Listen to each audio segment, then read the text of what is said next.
මීට කල්ප ලක්ෂයකට පෙර පදුමුත්තර සම්මා සම්බුදුරජාණන් වහන්සේ ලෝකේ පහළ වෙලා ඉන්න කාලේ රාහුල තෙරුන් එකල නාග ලෝකේ තමයි ඉඳලා තියෙන්නේ. පඨවින්දර කියන නාග ලෝකේ.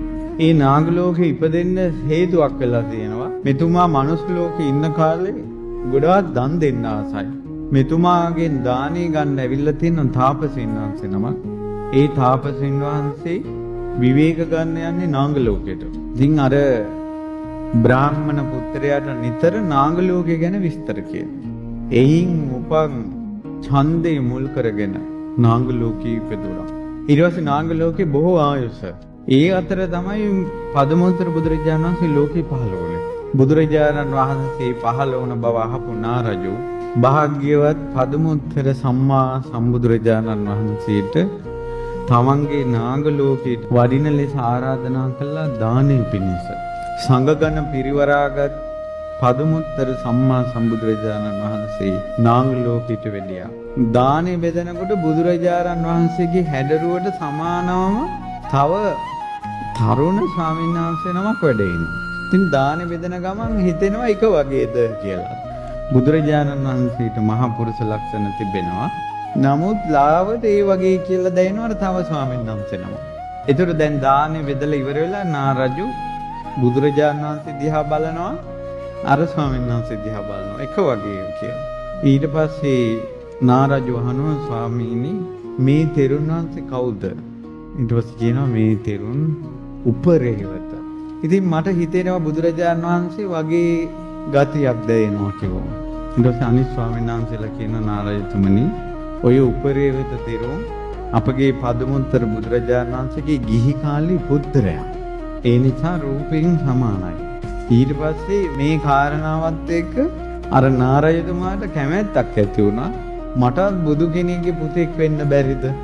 ඊට පස්සේ මෙයා දානේ පූජා කරලා ඒ දානේ පූජා කරපු පින්බලෙන් එකම ප්‍රාර්ථනාවක් කළා. මමත් ලෝතුරා සම්බුදු කෙනෙක්ගේ පුත්‍රයෙක් වේවා කියලා ප්‍රාර්ථනා කළා.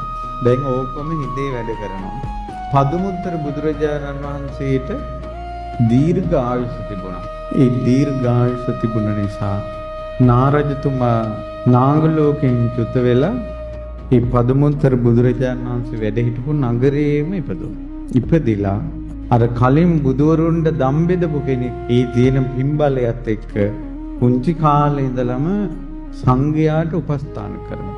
ඉතින් දවසක් බුදුරජාණන් වහන්සේ වැඩ ඉන්න තැනට ලස්සන පළසක් ඇතුරුවා. පාපීසක් අතුරවලා බුදුරජාණන් වහන්සේටත් මහරහතන් වහන්සේලාටත් පාපීන විදියට පූජාවක් කළා. ඉතින් බුදුරජාණන් වහන්සේ මේ පාපීස උඩින් වැඩලා මේ පළස උඩින් ඒ පළස පයට ගොඩාක් පහසුයි.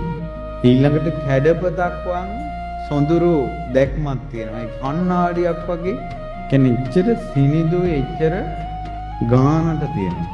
බුදුරජාණන් වහන්සේට එතුමා එක පූජා කරලා තියෙන්නේ මේ පාපිස්න දෙපා ඇති අය අතර අග්‍රම මුනිවරයාට පූජා කරමු පූජා වේවා. රාහුල මුනිදුන්ට විවරණ ලැබෙන්නේ මේ පාපිසක් පූජා කළා. බුදුරජාණන් වහන්සේ තුන් ලෝකයක හිතසුව පිණිසයි සිරිපා තබන්නේ. ඒ සිරිපා දිසාවට නැමුණ අයට දුක් දුරු වෙනවා. සසරින් එතර වෙනවා.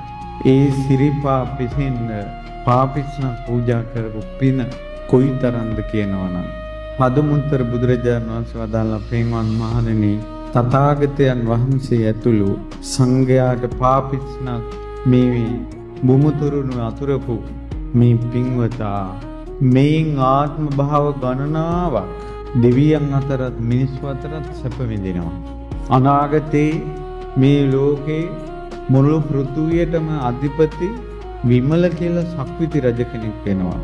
රේණුවති කියන රාජධානී සුදර්ශන කියන මහා ප්‍රාසාදයේ සක්විති රජකම් කරනවා මේ පාපිස්ස පූජා කරපු පින්බලයි. මෙන් කල්ප ලක්ෂයක් ගිය තැන ගෞතම නම් වූ සම්මා සම්බුදුරජාණන් වහන්සේගේ ගිහි කල පුත්‍රයා රාහුල බවට පත් වෙනවා කියලා වදාළා. එතකොට රාහුල කියන ශ්‍රී නාමය එදාම ඇති වුණා. බුදුවරුන්ගේ දැක්ම කියන එක කොයිතරම් ආශ්චර්යයිද කියනවා නම් මීට කල්ප ලක්ෂයකුත් අසංකේය 4කට කලින් දීපංකර බුදුරජාණන් වහන්සේ සුමේද තාපසතුමාට විවරණ දෙනකොට ඒ සුමේද තාපසතුමාගේ නම දන්නවා බුදු වෙන්නේ ගෞතම නමින් කියලා. එතුමාගේ ගිහි කාල බිරිඳ යසෝදරා බව, පුත්‍රයා රාහුලයන් බව. එතකොට ඒ වෙනකොට විවරණ ලැබලත් නැහැ. අග්‍ර ශ්‍රාවකයන් වහන්සේලා සාරිපුත්ත මොග්ගල්ලාන බව දීපංකර බුදුරජාණන් වහන්සේ දන්නවා. බුදුරජාණන් වහන්සේලාගේ දැක්ම ආශ්චර්යයි, අద్භූතයි. එතකොට සෑම බුදු කෙනෙක්ම දකිනවා පුත්‍රයා වෙන්නේ රාහුලයන් බව. ඒත් එතුමාට නියත විවරණ ලැබුණේ පදුමුත්තර සම්මා සම්බුදුරජාණන් වහන්සේගේ ශාසනයේ. ආත්ම භාව දෙකක් ඒ ජීවිතේ උපස්ථාන කළ තියෙන බුදුරජාණන් වහන්සේට. නාරජෙක් වෙලා සිටු පුත්‍රයෙක් වෙලා.